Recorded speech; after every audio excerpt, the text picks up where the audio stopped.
Coach Dan here. We're going to go over a few ways to use the pads, why we use the pads, and what the purposes is. So when I set these pads up, you have all types of different pads. These ones here are called micro pads. They're a little bit smaller and whatnot. This is a little bit more for precision, a little lighter on your arms. You can move them a little quicker and everything else. So some of the biggest mistakes that we see with pad holders is that they have either stiff arms, they stiff arm themselves right out. They're just pushing the pads out to you and you're just hitting them and they're going everywhere. There's no real form to that. There's no real function to it. So another big one is people hold their hands out to the side or they raise them up like this. This is the best and easiest way to get your rotator cuff torn right apart. Your shoulders and everything else have to be in line with the pads. If your shoulder's not in line with the pad, when it gets hit, it's driving it right backwards. So what I find is when I'm setting up a person, I look at it as offense and defense. So when I have George here, and George wants to provide me with an offensive jab, he's bringing that jab out. So I want to meet that jab. So if I was defending myself and I had my boxing glove on, I would just snap my hand over. I would just bring my hand over in a nice cupping fashion and snap it over. And that would be exactly where I'm going to go from, and that's all I would do. Okay? So when that hand comes out, I'm going to bring and I'm going to present it right to him. I don't want to shove way out here and try to push him off. So when I'm stepping up, I just turn, I give it a nice little snappy pop, and this also provides him, if he's punching towards my face as he should be when he's aiming here, he actually has a viable target. If not, I'm holding the pad out here, the viable target, he can't even come close to hitting me. So if he's punching on angles like this, it makes no sense. He's not going to punch like that in real life, so in a sparring match, he's punching towards my face, I want to cover it with my hand.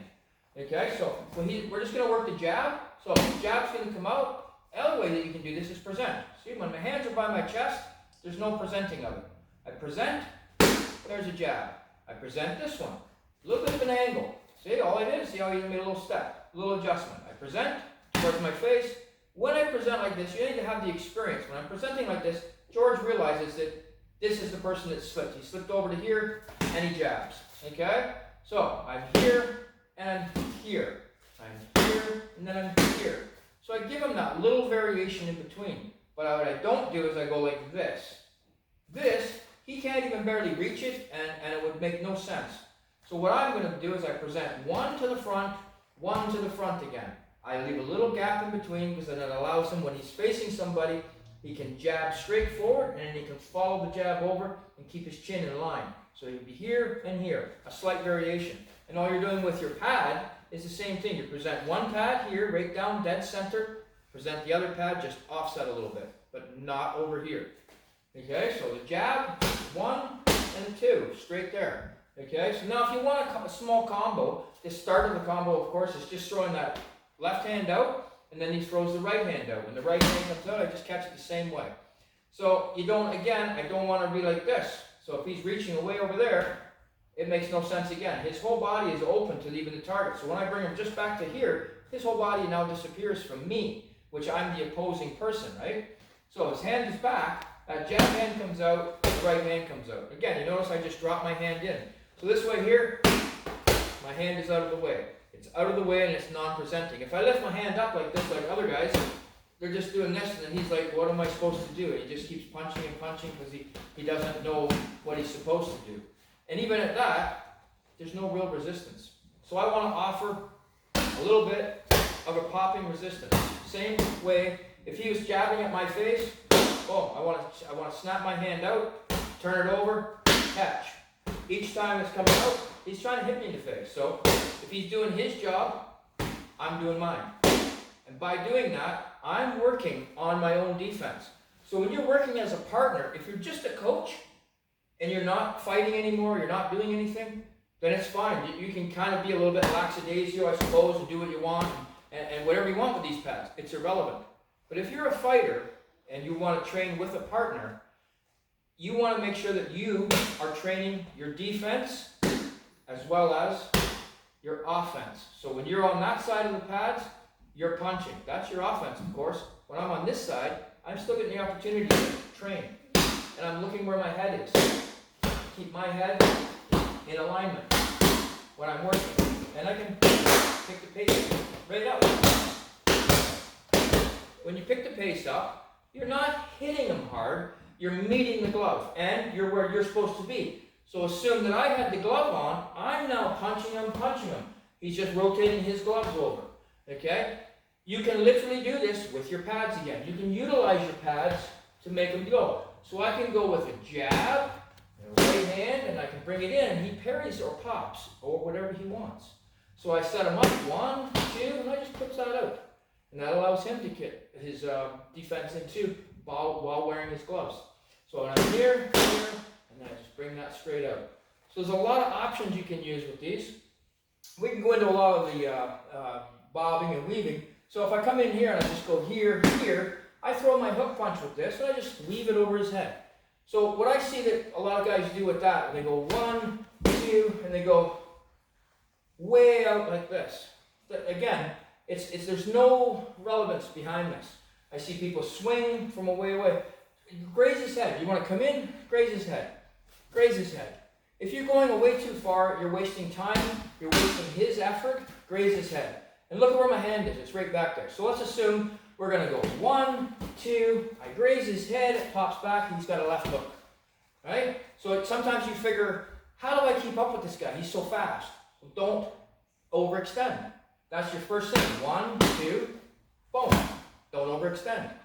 If I'm already in the position, don't overextend. So I'm right there already. Boom, I can catch it. No problem. Okay? But if I overextend, I'm no longer where he is. He's like waiting for me to go, oh, and then I'm going to hit. Which then again means that if I'm going to do a hook punch on these pads, prime example, a lot of guys just do this. They just hold it out there and the guy goes to hit the hook. So when he hits it, it's like, oh. So the impact when it hits here just drives right up into the shoulder and just creates a massive strain on the shoulder.